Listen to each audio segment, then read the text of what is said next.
G'day guys, welcome to this video on calorie budgeting. Now, a massive mistake most dieters make when eating out and socializing is they think they can't, so they don't.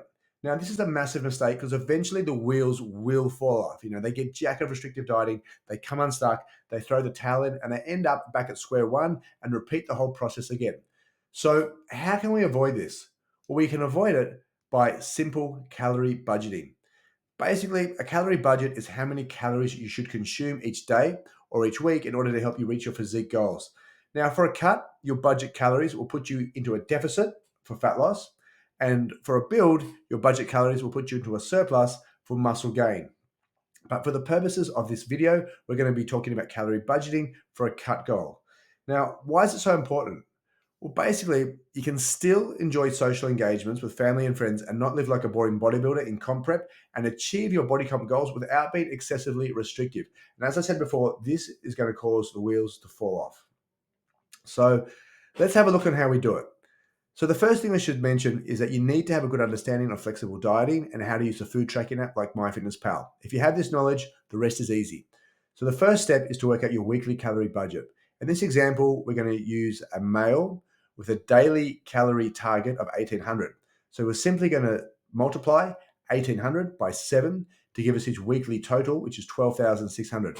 So if he eats 12,600 calories for the week, then he'll be in a deficit to facilitate fat loss. Now, we've got to work out how many calories are going to come in those meals, or those more relaxed meals. And in this instance, we're going to go Friday and Saturday night. So I'm going to go out on Friday night for a few beers with my mates, just 2 beers actually after work. And then Saturday night, I'm going out for a date night with the wife. I'm going to have a cheeky pizza, a glass of wine, and an ice cream. So I've worked this out. There's going to be 300 calories coming from those beers on Friday night and 700 calories from the pizza, wine, and ice cream on Saturday night. So it's going to give me 1,000 calories spread over those 2 nights. Now, to account for this 1,000 calorie excess, I'm going to eat lighter Sunday through Thursday on the days leading up to that weekend. So basically, I'm going to spread this out evenly. I'm going to take 200 calories off those 5 days. So Sunday, Monday, Tuesday, Wednesday, Thursday, I'm reducing by 200 calories to give me that 1,000 calorie buffer on the Friday and Saturday.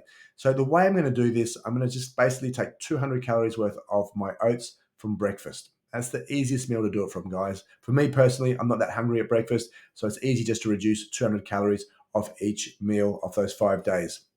So this is going to allow me to eat out and socialize without blowing out. Now let's have a look what that looks like in a visual representation. So here, this line here represents our daily deficit, which is 1800, our daily deficit target, 1800, right?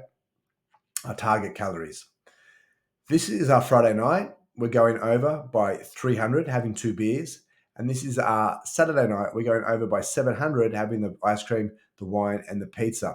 So to account for this extra 1,000 between the 2 days, I'm going to reduce 200 off Sunday, Monday, Tuesday, Wednesday, and Thursday.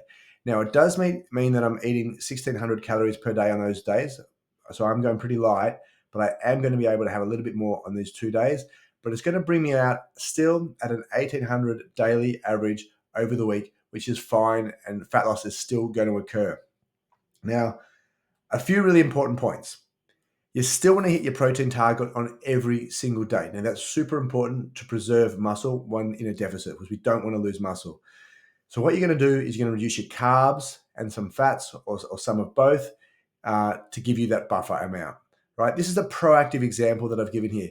So, we're looking into the future and we know we're going out on Friday, Saturday night, but you can do it reactively as well. Say if someone called you up, hey mate, let's go out for dinner. And you just have to record what you've had for dinner and then reduce your calories for the following week, okay? When you do have these nights out and there is alcohol in the equation and more relaxed food choices, you want to stick to your guns. You want to be rock solid here, because when alcohol comes into the equation, you can make more, not the best food choices, right? So just be aware of that. And you don't want to do this too often. You don't want to be like sort of reactive, then proactive, and then, doing this on a weekly basis. I suggest like a couple of times a month. So that's it, guys. That's how to calorie budget. Now, if you want any more information on this or you need some help with it, reach out, send me a DM, and we can have a chat.